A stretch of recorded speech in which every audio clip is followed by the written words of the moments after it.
Saya melihat apa yang menjadi realitas hari-hari ini, menurut saya akan hancur Indonesia ini kalau dipimpin oleh Jokowi gitu ya. Gak malu kau? Enak-enaknya aja kau ngomong hanya gede bacot. Kau lihat kinerja kau udah baik dan benar belum? Kau lihat kinerja kau udah baik dan benar belum? Tindakan adalah manifestasi dari pikiran. Ada hal yang berbeda antara berpikir besar, bertindak besar, dan bicara besar. Menurut saya, Jokowi berpikir besar dan dia bertindak besar. Yang lain bicaranya saja yang besar, tindakannya kita belum tahu. 1/4 atau 1/5 APBN kita untuk membayar bunga utang, belum pokoknya. Jadi kita memang butuh pawang utang gitu ya. Anggaran pendapatan belanja negara disusun bersama-sama Presiden dan DPR. Jelas, jangan kemudian cuma menyalahkan pemerintah, tapi partainya di DPR menyetujui anggaran-anggaran itu. Ayo kita bicara soal hutang. Dalam undang-undang kita jelas, hutang baru berbahaya. Hutang baru dianggap tidak boleh kalau di atas 60% dari rasio PDB kita. Kalau masih 20%, undang-undang membolehkan. Pemerintah salah? Tidak, karena undang-undang dibuat bersama pemerintah dan DPR. Memang gagal, ini memang pemerintahan yang gagal. Jadi itu menunjukkan ini pemerintahan ini amburadul, ya, tidak ada kepemimpinan. Jokowi itu jawaban dari harapan-harapan kita yang sudah capek dan kekerasan, capek dengan penculikan, intimidasi, ancaman, dan sebagainya. Jokowi adalah jawaban dari semua persoalan. Dia berbicara tentang nasionalisme, dia menghargai perbedaan, dia melihat perbedaan tidak sebagai lawan, tapi sebagai kekayaan bagi bangsa ini. Satu hal yang saya pelajari dari Jokowi adalah dia ingin membangun Indonesia seperti taman bunga. Ada warna merah, ada warna kuning, ada warna putih, dan semua hidup berdampingan tanpa menggunakan kekerasan satu dan yang lain. Jokowi adalah jawaban dari semua mimpi-mimpi kita. Jokowi adalah karunia yang harus kita perjuangkan. Prestasi itu kalau melebihi dari apa yang ditargetkan, yang menurut saya jangan menipu rakyat lah. Kadangkala banyak orang melihat sangat sederhana. Dia melihat jalan cuma kumpulan aspal. Dia melihat jalan cuma kumpulan semen. Bukan. Manfaat untuk lebaran, jangan berpikir kemana-mana. Manfaat untuk biar kita nanti bisa berlebaran, kita naik mobil.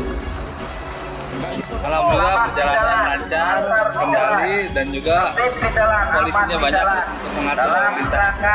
Terima kasih Bapak. Jarak tempuhnya gimana Pak? Jarak tempuh lebih cepat. Lebih cepat? Ya. Berapa jam kira-kira Pak perbedaannya? Perbedaannya lumayan sih, dari tahun kemarin kayaknya lebih cepat tahun ini. Lebih cepat tahun ini. Ya.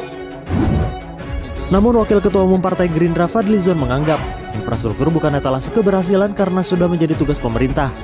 Ia menyatakan keberhasilan dinilai jika pemerintah dapat melebihi target. Prestasi itu kalau melebihi dari apa yang ditargetkan, yang menurut saya jangan menipu rakyat lah. Saya kira dengan mempercepat ini kan memang mau dijadikan itu semacam seolah-olah prestasi dari pemerintah sekarang. Padahal menurut saya itu bukan prestasi, itu kewajiban biasa, rutin itu. Tidak ada bangsa yang bisa dibangun secara instan. Membangun negara bukan sulap, membangun negara bukan cuma omong besar. Membangun negara butuh kerja-kerja besar. Membangun negara butuh fakta dan kenyataan, bukan menebarkan hoaks bagi rakyat. Pemerintah menerjemahkan infrastruktur hanya secara sederhana. Padahal menurut Fadli, infrastruktur dapat diartikan luas seperti kesehatan dan pendidikan. Ia juga menilai pembangunan infrastruktur yang diprioritaskan seharusnya dapat menstimulasi ekonomi atau yang paling dibutuhkan masyarakat. Fadli menyebut hal itu tidak terjadi sehingga penggunaan dana tidak efektif dan menimbulkan utang. Sekali lagi aku bilang sama kau ya, jangan kau merasa menjadi anggota DPR itu kau tinggi hati, seenak-enaknya kau mau ngatur-ngatur apa yang ada di negara ini. Saat ini Presiden Jokowi sudah membangun 4.000 km jalan, 40 pelabuhan, puluhan bandara, dan sebagainya.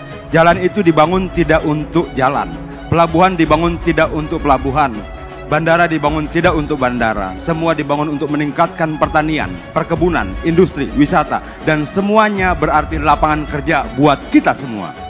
Semua berarti kesejahteraan buat kita semua. Kalau dilihat di infrastruktur dan perhubungan itu kan masif, gede-gedean banget Pak di era 5 tahun kemarin ya. Kenapa Bapak memilih fokus infrastruktur dan perhubungan ini di kemarin? Ya, yang pertama saya ini terbiasa kerja fokus ya. Saya nggak mau kerja semuanya dikerjain kemudian hasilnya nggak jelas. Lebih bagus fokus tapi hasilnya bisa terukur, ada angka-angkanya yang saya inginkan itu. Jadi kenapa infrastruktur? Karena ini menjadi sebuah fondasi bagi negara kita untuk berkompetisi dengan negara-negara lain. Tadi sudah disampaikan oleh beliau mengenai indeks competitiveness kita, indeks daya saing kita terhadap negara-negara lain, dan kita masih pada posisi di tengah. Kita ingin berada pada posisi di depan.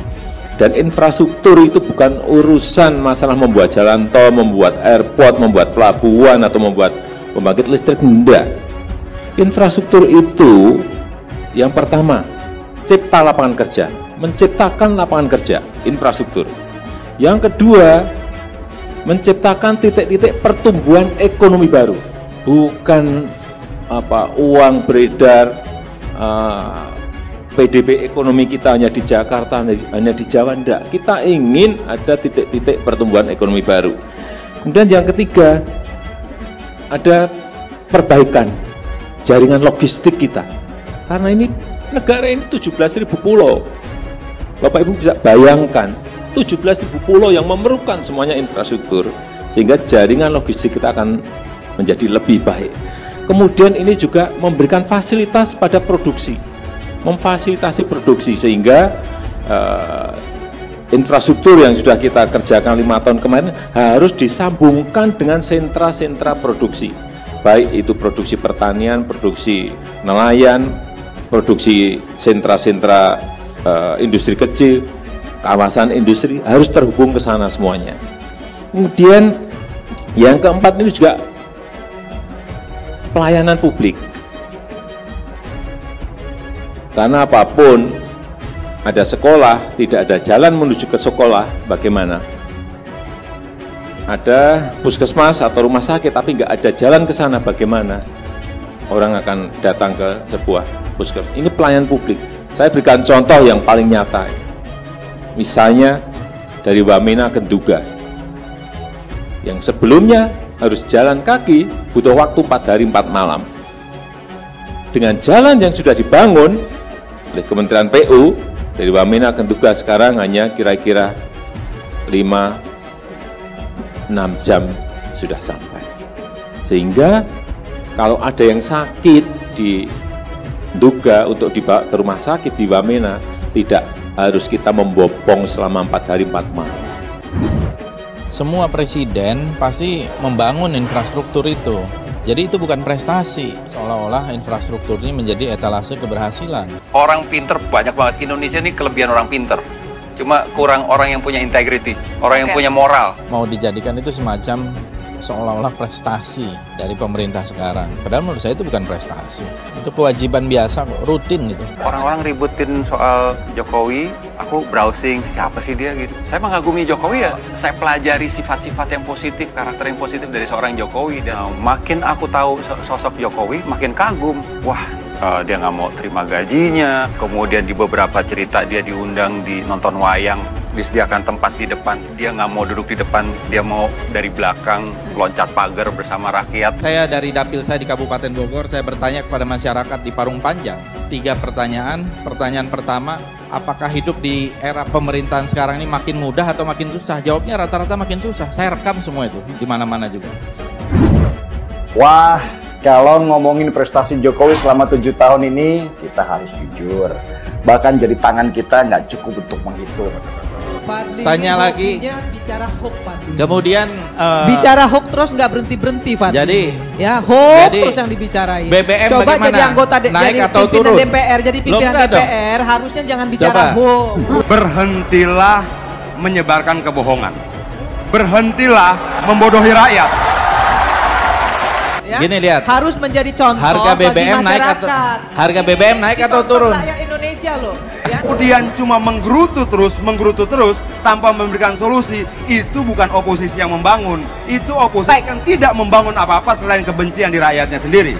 Di Jawa kalau naik 500 perak saja demonya 4 bulan. Di sini naik 1000 perak saja demonya sampai 6 bulan. Saudara-saudara kita yang di Wamena, yang di Pegunungan Tengah, harga 60.000 diem bertahun-tahun. Bayangin waktu kecil saya dulu, hidup di bantaran sungai, di pinggir sungai, dalam sebuah kehidupan yang sangat sulit. Ya, dan sekarang ini saya sangat bersyukur sekali. Presiden Jokowi sedar tentang keperluan membangunkan Indonesia, bukan saja politik tapi ekonomi. Dia membawa satu pemikiran yang baru, tidak sama dengan yang lain.